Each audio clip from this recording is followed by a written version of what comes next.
तो स्टूडेंट्स, इस वीडियो में हम लोग रेस्पिरेशन पार्ट को कवर करेंगे।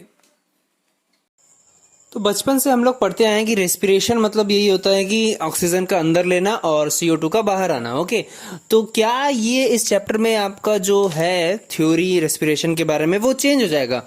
तो देखते हैं क्या है क्या नहीं है। Okay, we have discussed nutrition in organisms in the last section. The food material taken in during the process of nutrition is used in cells to provide energy for various life processes.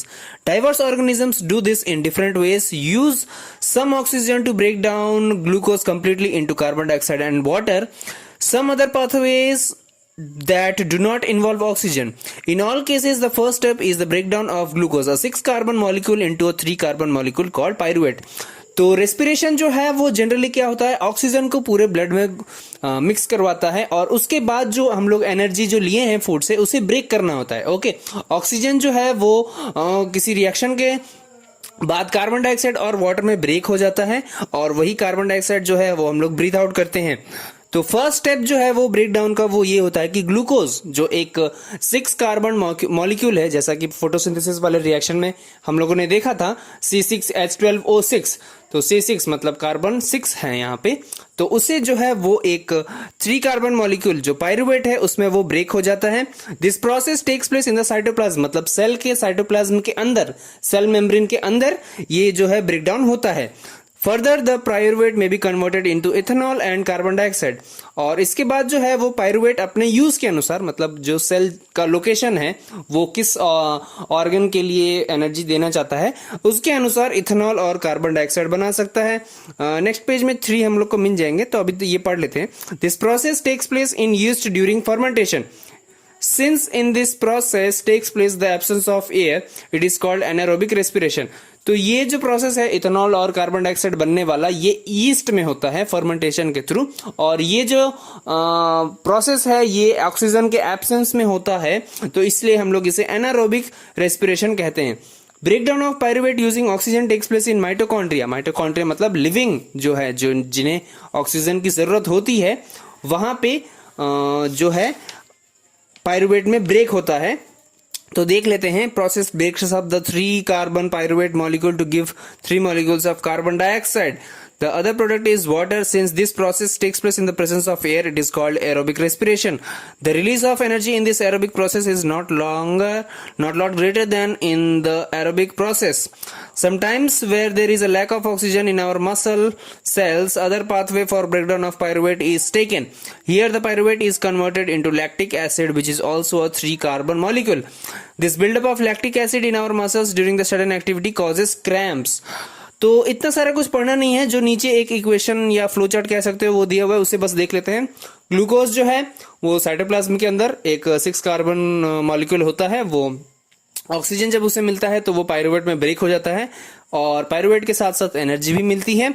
अब ये presence of oxygen में एक बार शायद है, absence of oxygen का पहले देख लेते हैं। ईस्ट में जो होता है, ईस्ट मतलब जो रेस्पिरेशन करता है वो एब्सेंस ऑफ ऑक्सीजन में होता है, तो यहाँ पे इथेनॉल, कार्बन डाइऑक्साइड और एनर्जी में ब्रेक हो जाएगा। पायरुवेट लैक ऑफ ऑक्सीजन मतलब एरोबिक रेस्पिरेशन है, लेकिन वहां तक ऑक्सीजन नहीं पहुंच पाया है, उस सेल तक नहीं पहुंच पाया है जहां पे हम लोग को क्रैम्प्स होता है। क्रैम्प्स मतलब जनरली आप समझ सकते हैं, जो होती है कि नस चढ़ गई है या फिर एक अजीब सा पेन जो होता है उसी को क्रैम्प कहते हैं। तो लैक ऑफ ऑक्सीजन, जहां ऑक्सीजन की जरूरत है लेकिन ऑक्सीजन जो है नहीं पहुंचा मसल सेल्स के पास, तो वहां पे लैक्टिक एसिड फॉर्म हो जाता है और साथ साथ एनर्जी भी वहां पे फॉर्म होगी। जहां पे ऑक्सीजन पहुंचा है, ओके, वहां पे कार्बन डाइऑक्साइड बनेगा, वाटर बनेगा, एनर्जी बनेगा। तो वाटर और एनर्जी जो है वो शरीर कंज्यूम कर लेता है और कार्बन डाइऑक्साइड को हम लोग बाहर रिलीज कर देते हैं। इसके बाद दिया हुआ है, the energy release during cellular respiration is immediately used to synthesise a molecule called ATP, which is used to fuel all other activities in the cell. तो ये जो एनर्जी निकली है, कार्बन डाइऑक्साइड, वाटर, ये जो है इसके साथ जो एनर्जी निकली है वो तुरंत ही एक मॉलिक्यूल बनाती है ATP, जो पूरे एक्टिविटीज को तुरंत एनर्जी देती है। मतलब ATP जब मॉलिक्यूल बन जाता है तो वो एक फ्यूल की तरह काम करता है, जो सेल में बाकी जो ऑर्गेनेलीज हैं, राइबोसोम्स हैं, न्यूक्लियस है, बहुत सारे हैं, तो इन सबको ये एक फ्यूल की तरह काम करता है ATP.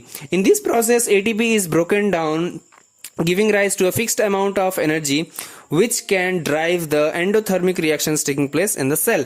ओके तो एटीपी जो है वो एंडोथर्मिक रिएक्शन होता है, मतलब हीट इसमें प्रोड्यूस होती है. ओके एटीपी के बारे में थोड़ा सा एक्स्ट्रा इन्फॉर्मेशन दिया है येलो बॉक्स में, उसे भी पढ़ लेते हैं, इंपॉर्टेंट है ये.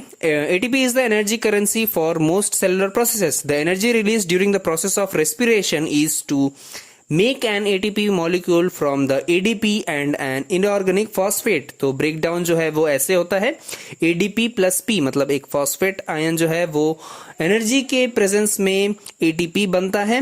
Endothermic process in the cell then use this ATP to drive the reactions. Okay endothermic process मतलब जब हीट निकलती है तो ATP यूज होना स्टार्ट हो जाता है. When the thermal phosphate linkage in ATP is broken using water, the energy equivalent to 30.5 kilojoule per mole is released. Okay, तो एक ब्रेकडाउन में 30.5 किलोजूल पर मोल एनर्जी जो है वो रिलीज होती है. ओके इसके बाद जो है वो थोड़ा सा डिटेल इंफॉर्मेशन है कि ऑक्सीजन जो है वो कैसे डिसॉल्व होता है, जो खाना है. ओके नेक्स्ट हम लोग देखेंगे, ये बहुत बड़ा है तो इसे थोड़ा सा जल्दी और थोड़ा सा ध्यान से पढ़ते हैं इसे. Since the aerobic respiration pathway depends on oxygen, aerobic organisms need to ensure that there is sufficient intake of oxygen. Okay, तो एरोबिक रेस्पिरेशन मतलब जिनके खून में ऑक्सीजन की जरूरत है उनको ऐसा ही हवा मतलब ऐसा ही ब्रीथ करना होगा जिसमें ऑक्सीजन की मात्रा ज्यादा हो, तभी सारे प्रोसेसेस जो हैं, तभी सारे सेल्स तक ऑक्सीजन पहुंच पाएगा, सारे प्रोसेसेस तभी अच्छे से चल पाएंगे. We have seen that plants exchange gases through stomata and the large intercellular spaces ensure that the cells are in contact with the air. Carbon dioxide and oxygen are exchanged by diffusion. Here they can go into cells or away from them and out into air. The direction of diffusion depends upon the environmental conditions and the requirements of the plant. Okay तो plants में हम लोगों ने देखा कि जो respiration है वो स्टोमाटा के थ्रू होता है अकॉर्डिंग टू द यूसेज, मतलब कितना फोटोसिंथेसिस हो रहा है उसके अनुसार कार्बन डाइऑक्साइड अंदर लिया जाता है और उतना ही ऑक्सीजन बाहर दिया जाता है. लेकिन रात में क्या होता है, when there is no photosynthesis occurring, CO2 eliminating is the major exchange activity going on. During the day CO2 generated during respiration is used up for photosynthesis, hence there is no CO2 release. Instead oxygen release in the major event at this time.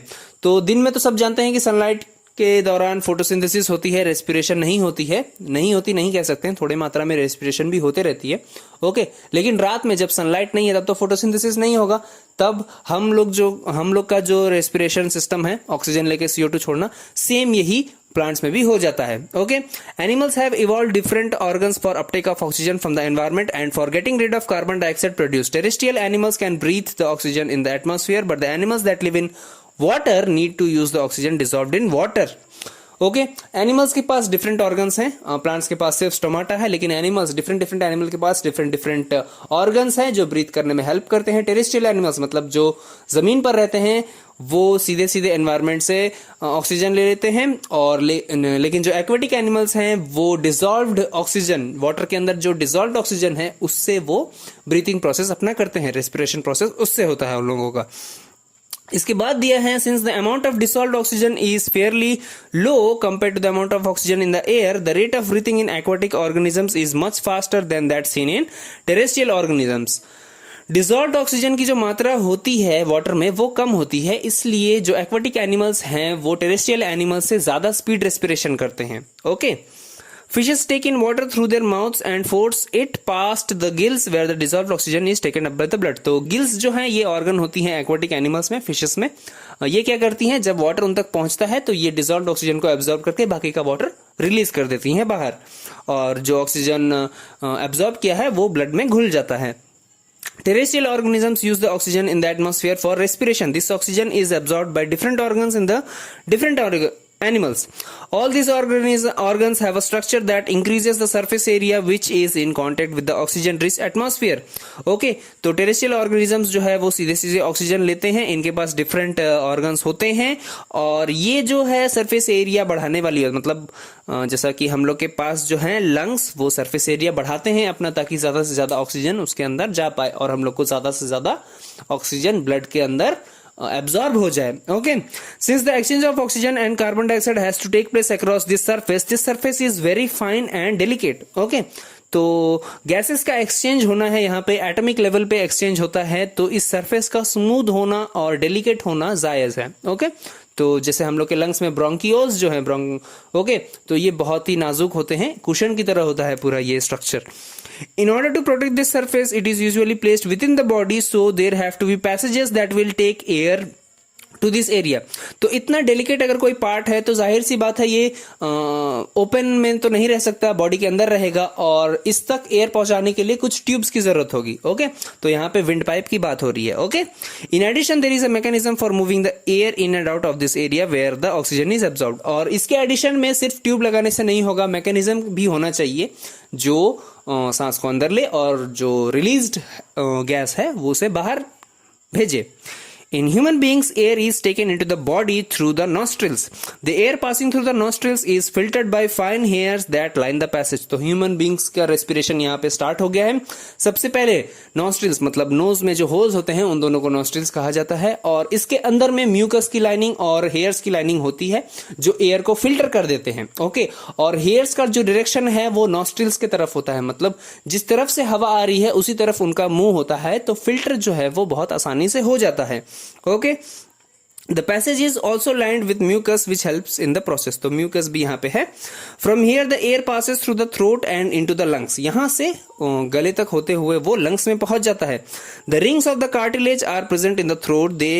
These ensure that the air passes does not collapse। Okay, तो rings हैं यहाँ पे cartilage के, जो throat में मतलब गर्दन में रिंग्स हैं जो विंड पाइप की थिकनेस को बढ़ाते घटाते रहते हैं ताकि एयर का जो कह सकते हो पैसेज है वो टूटे ना। मतलब एक बार अगर हम सांस ले रहे हैं तो बिना किसी ब्रेक के पूरा जो हवा है वो लंग्स तक पहुंच जाए, रुक रुक के ना पहुंचे। ओके, तो ये जो रेगुलेशन है यहाँ पे कार्टिलेज के रिंग्स हैं विंड पाइप में, थ्रोट में, वो इसे रेगुलेट करते हैं। नेक्स्ट पेज में रेस्पिरेशन पूरा अच्छे से दिखा दिया है। ओके, ह्यूमन रेस्पिरेटरी सिस्टम अच्छे से दिखा दिया गया है, देख लेते हैं इसे भी। Within the lungs, the passage divides into smaller and smaller tubes which finally terminate in balloon-like structure which are called alveoli. The alveoli provide a surface where the exchange of gases can take place.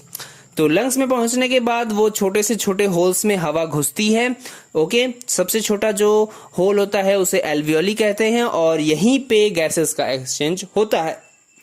The walls of the alveoli contain an extensive network of blood vessels। Okay, alveoli की जो walls हैं वहां पे blood vessels का बहुत अच्छा network, मतलब बहुत डेंस ब्लड वेजल्स वहां पे देखी जाती हैं। As we have seen in earlier years, when we breathe in we lift our ribs and flatten our diaphragm. Okay, तो पीछे जो मैंने दिखाया था डायफ्राम, ओके, तो वो यहाँ पे यूज हो रहा है। रिब्स मतलब जो पसलियां हैं उन्हें वो डायलेट करता है, बढ़ाता है उनकी साइज को। And the chest cavity becomes larger. Okay, तो जब हम लोग सांस लेते हैं तो ये जो पूरा रिब केज का जो पोर्शन है वो पूरा फुल जाता है।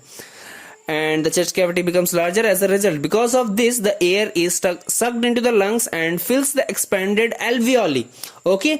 तो जो जब ऐसा एक्शन हम लोग करते हैं तो एल्वियोली तक जो है हवा पहुंच जाती है। इसके बाद क्या होता है? The blood brings carbon dioxide from the rest of the body for the release into the alveoli, and the oxygen in the alveolar air is taken up by the blood in the alveolar blood vessels to be transported to all the cells in the body। तो यहां जब alveoli के पास oxygen आ गया है और blood vessels यहां पे उसके पास ओपन है, ओके, तो हेमोग्लोबिन से जो कार्बन डाइऑक्साइड आया है, हेमोग्लोबिन जो है रेस्पिरेटरी पिगमेंट होता है, ओके, तो हेमोग्लोबिन से जो पूरे शरीर से कार्बन डाइऑक्साइड आया है वो एक्सचेंज होता है एल्वियोली से, और एल्वियोली ऑक्सीजन ब्लड में डाल देती है हेमोग्लोबिन के साथ। ओके, तो अब जो डीऑक्सीजनेटेड ब्लड है वो ऑक्सीजनेट हो गया है। हम लोगों ने क्या किया है? कार्बन डाइऑक्साइड को एल्वियोली में देके एल्वियोली से ऑक्सीजन अपने ब्लड में ले लिया है, और यही एक्शन होता है respiration. Okay, during the breathing cycle, when the air is taken in and let out, the lungs always contain a residual volume of air so that there is sufficient time for oxygen to be absorbed and for the carbon dioxide to be released। तो जब ये एक mechanism का एक अच्छा चीज बताया गया है यहाँ पे कि जब लंग्स सांस ले रही हैं तो वो पूरे हवा को बाहर नहीं छोड़ती हैं, ओके, वो कुछ हवा अपने पास भी रखती हैं ताकि जो ऑक्सीजन है उसे थोड़ा सा टाइम मिल जाए वो अच्छे से ब्लड में घुल सके। ओके, ऐसा नहीं है कि पूरा हवा एक बार में अंदर आया, ऑक्सीजन ले लिया, कार्बन डाइऑक्साइड दे दिया, वापस चला गया, ऐसा नहीं होता है। कुछ अमाउंट जो है कह सकते हो एज अ माने नंबरिंग वाइज है कि पहले लंग्स के पास एक हवा थी, ओके, वो ब्लड में हाफ कह सकते हो, हाफ जो है लंग्स वो फील्ड थी। अब कुछ देर बाद जो नेक्स्ट हवा आई है वो क्या करती है, वो ऑक्सीजन लेके आती है, कार्बन डाइऑक्साइड यहां से कलेक्ट हो रहा है तो साइड से वो वापस चली जाती है और नया ऑक्सीजन जो है वो नए ब्लड के सामने आ जाता है। Okay, when the body size of animals is large, the diffusion pressure alone cannot take care of oxygen delivery to all the parts of the body. Instead, respiratory pigments take up oxygen from the air in the lungs and carry it to tissues which are deficient in oxygen before releasing it. In human beings, the respiratory pigment is hemoglobin. जैसा कि मैंने बताया, तो ये बताया जा रहा है कि डिफ्यूजन प्रेशर जो है मतलब ऑक्सीजन की जरूरत, जैसे डिफ्यूजन प्रेशर मतलब जहां पे जो जिस चीज की जरूरत है वो पहुंचा दी जाए, इस प्रेशर को डिफ्यूजन कहा जाता है। तो हर सेल्स के पास डिफ्यूजन है इस समय जब ऑक्सीजन नहीं है, तो डिफ्यूजन प्रेशर जो है वो लार्जर एनिमल्स में काम नहीं कर सकता, मतलब हम लोग जो ह्यूमन बींग्स है उसमें काम नहीं करता। तो हम लोग को ऑक्सीजन लेकिन सेल तक पहुंचाना है, तो अब एक पिगमेंट चाहिए होगा, एक ऐसा कोई साथी चाहिए होगा जो ऑक्सीजन को लेके अपने सेल तक पहुंचा दे, तो वो काम करता है ये पिगमेंट जिसका नाम है haemoglobin. Okay, which has very high affinity for oxygen. इनके पास ऑक्सीजन के लिए बहुत एफिनिटी है, मतलब ये ऑक्सीजन को बहुत जल्दी अट्रैक्ट करते हैं। इसीलिए एल्वियोली के पास जब ब्लड पहुंचता है हेमोग्लोबिन कार्बन डाइऑक्साइड के साथ, तो ये ऑटोमेटिकली कार्बन डाइऑक्साइड को छोड़ के ऑक्सीजन को रिसीव कर लेता है, क्योंकि कह सकते हो कि हेमोग्लोबिन एक मैग्नेट की तरह काम करता है ऑक्सीजन के लिए, और ये मैग्नेटिक पावर ऑक्सीजन के लिए ज्यादा है, कार्बन डाइऑक्साइड के लिए कम है। तो सिंपल सी चीज है, जिसके लिए कम है वो जल्दी हट जाएगा और जिसके लिए ज्यादा है वो साथ आ जाएगा। ओके, तो ऐसे ही होता है respiration. This pigment is present in the red blood corpses, मतलब आरबीसी जो है इसमें ये पिगमेंट पाया जाता है। जितना आपके पास आरबीसी रहेगा, आपका हेमोग्लोबिन लेवल ब्लड में उतना अच्छा रहेगा। Carbon dioxide is more soluble in water than oxygen and hence is mostly transported in the dissolved form in our blood. Carbon dioxide जो है वो वाटर में अच्छे से घुल सकता है ऑक्सीजन से ज्यादा, इसलिए वो ही ट्रांसफर करता है सारी बॉडी में। तो ये था आपका रेस्पिरेशन पार्ट। नेक्स्ट पेज में जाते हैं ट्रांसपोर्टेशन के।